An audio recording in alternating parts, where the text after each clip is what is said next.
welcome to a special edition Access Sportsnet Lakers. I'm Jamie Maggio, joined by former NBA assistant coach Dave Miller. Kelly Tennant is going to join us in just a little bit. But Thursday, the Lakers introduced Jeremy Lin. Now it's Carlos Boozer's turn. We will take you there live for his introductory press conference at Lakers headquarters in just a little bit. But Coach, this is a nice veteran presence that we are adding here. It certainly is. He's going to be great off the court, in the locker room, mentoring some of the young front court players. But when you look at what does he bring to this team, he's the best low post scorer right now in the front court. He's very underrated as a passer. He can get inside. He can score outside. I like his game. Well, here's a quote here from Bulls coach Tom Thibodeau. He had this to say about Boozer. When you look at 4 years and you win 200 games, he did a terrific job for us. Carlos has had a great career. He did his job here, and we wish him nothing but the best. I think the Lakers, I think that will be a good fit for him. End quote. Well, Boozer, or Mr. C-Booze, as he's known on Twitter, C-Booze, was excited by his new NBA home. He tweeted this updated photo with the message, "Feel honored to be a part of this amazing organization. Looking forward to this next chapter." First of all, congratulations. Thank you. Kobe Bryant is known to kind of demand a lot from his teammates. Yeah. Are you ready for that kind of commitment? And what are you going to bring to the Lakers? They have a lot of empty spots. I demand a lot from my teammates as well. You know, holding each other accountable, putting the extra work in was what I had to do at Kentucky. It was what I demanded of my teammates, and that's what we did, and that's why we were successful. So I think I bring a lot to the Lakers as far as a skill set, being able to shoot the ball, handle the ball, of course, my post game. But I think I bring a lot to LA for sure. Already a great soundbite. We love him. It's LA. There's no football team. Jump on board. The lefty from Kentucky is still just 19 years old. He'll turn 20 in November. But he's had a big man's body, 6 foot 9 inches tall, 250 pounds. He's originally from Dallas. So Julius Randle is, guys, double machine out of Kentucky. Most people think outside of Jabari Parker, he was probably the next NBA ready, especially with that body. Had a great workout for the Lakers. Let's break down his game. What do you like about it? I love the fact that he can go down in the post and score for you. I love the fact that he can face up and take people off the dribble. He's left-handed predominant. The one thing he's going to have to work on when he gets to the pros is working on that right hand. I haven't really seen if he can really shoot the ball from more than 15 feet or out, but I think the fact that the kid loves to play and compete, and he plays extremely hard. We just listening to him, we fell in love with him. I mean, he's got an infectious personality. I think he's going to fit in well with this team.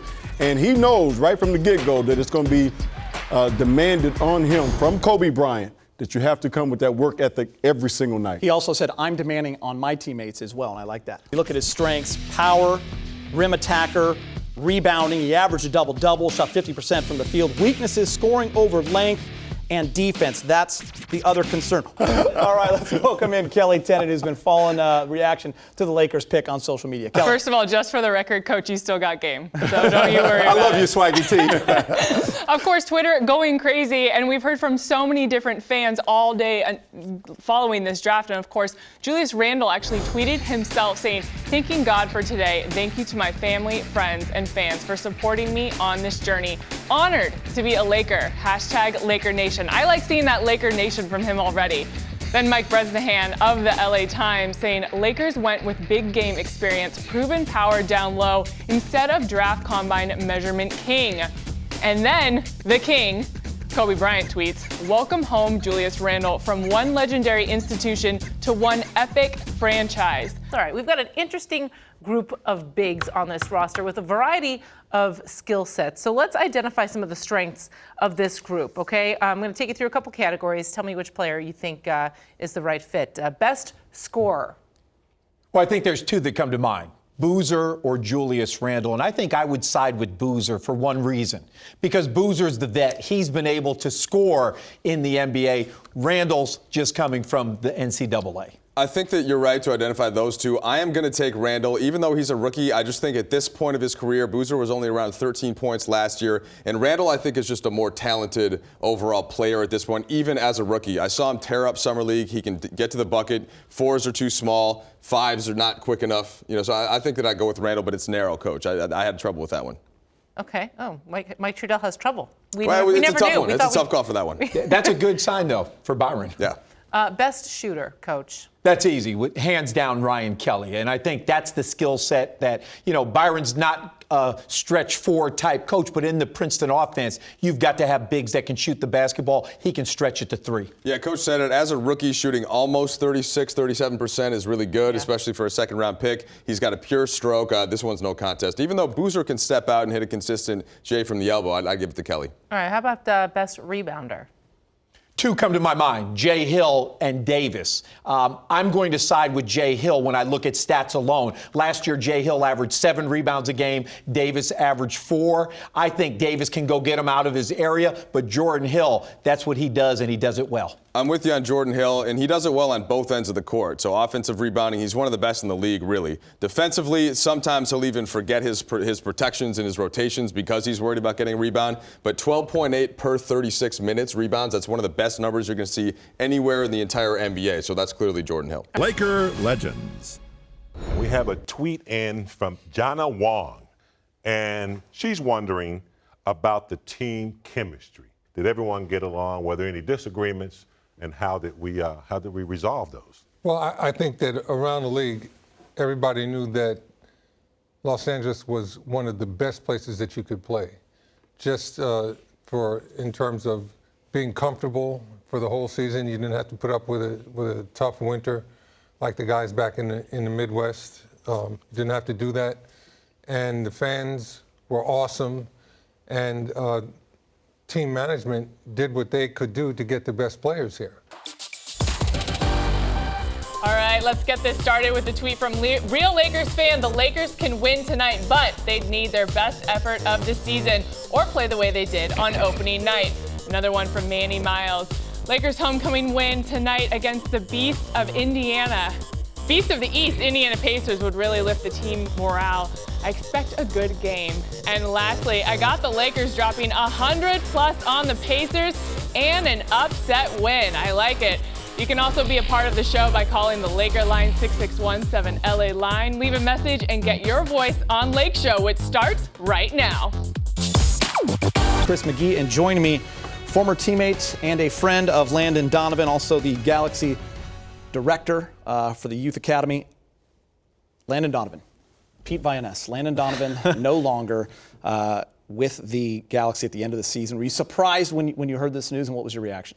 I was shocked when I heard this news. It's just, every once in a while you get news that is just jarring and it shakes you to your core here. And I never thought I'd see the day. I knew it was inevitable, but Landon Donovan walking away from soccer at a young age is just surprising.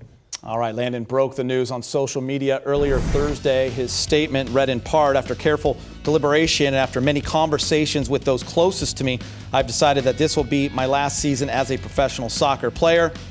There are so many people I want to thank who have inspired me, guided me, and helped me on this incredible journey. I simply could not have accomplished what I did during my playing career without an overwhelming amount of support, my family, my friends, and many others. I plan to express my gratitude to everyone in a more detailed manner at a later date. However, for now, I want to single out the fans. You are the lifeblood of this sport, and without you, none of us would be fortunate to call ourselves professional soccer players in MLS.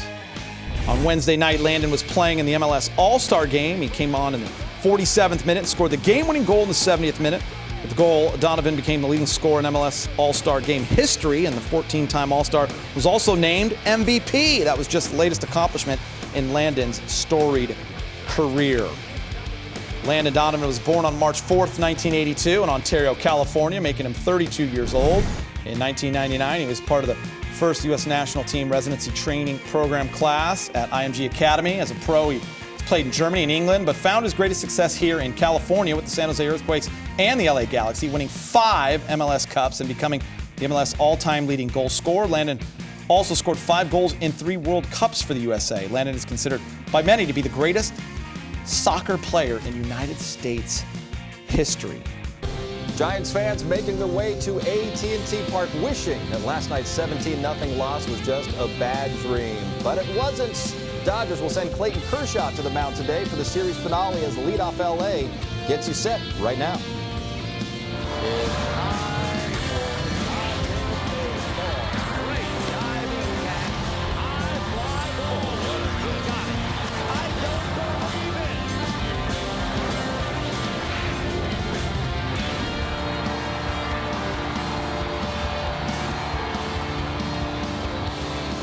After a 9-0 Giants shutout win on Friday, then a 17-0 Dodgers beatdown on Saturday. What is in store today at AT&T Park in San Francisco? Series finale, Dodgers and Giants coming up right here in 60 minutes. And here's how things stand to start the day. 14 games to go. Dodgers lead San Francisco by 2 games in the National League West. Clayton Kershaw gets the ball for the rubber game, facing Yusmeiro Petit. Hello, everyone. Welcome to Leadoff LA, presented by Nissan. I'm John Hartung, alongside Cy Young Award winner Oral Hershiser, 2-time American League batting champion Nomar Garciaparra. So after Friday's game, I was thinking the worst, and here we are. The Dodgers have a chance to win the series and take a 3-game lead. Now, the Dodgers did yesterday what the Giants did on Friday. That's blow the game open in the first inning. Both teams scored 4 runs. The difference in the 2 nights, though, you see it there in the final score. The Dodgers had 2 more 4-run innings they tacked on and just kept on scoring. Zach Greinke had plenty of run support. The Giants came in leading baseball in team batting average here in September. Also tops in the National League in runs scored this month, but Greinke shut them down. Yeah, once he got on top, the Dodgers were way up on top. The great thing about Zach Greinke is he continued to pitch. We're seeing a lot of fastballs in this highlight, but he mixed all his pitches and used both sides of the plate. Just didn't give in and throw the ball down the middle. And Greinke also did it with his bat. The Silver Slugger Award winner from last year unloads his 4th career home run. Well, I think he saw everybody just pound the ball, and they were like, listen, I want to get in on all the fun, and I want to jump around with everybody. He certainly did. He missed a second home run earlier in the game by just inches. Now here's the final damage. The Dodgers 17 runs, the most ever by an opponent at AT&T Park. The 17 runs, 24 hits, both season highs. The Dodgers were 11 for 19 with runners in scoring position, and they recorded their 16th shutout of the season in lowering their magic number down to 13. 17 runs, 24 hits. Andre Ethier said it was going to be good luck. I have to. It is my duty to make sure I continue to hold this Tootsie Pop until the Dodgers lose. So maybe Game 7 of the World Series. Why don't we just make it exciting? Well, Tootsie Pop had a little bit to do with it. I'd say Zach Greinke had a lot to do with it, as well as the offense. We just mentioned 24 runs and 24 hits, 17 runs. Take a look at what that means. If you go inside the numbers of last night's game between the Los Angeles Dodgers and the San Francisco Giants, tremendous. Look at all the guys with several hits.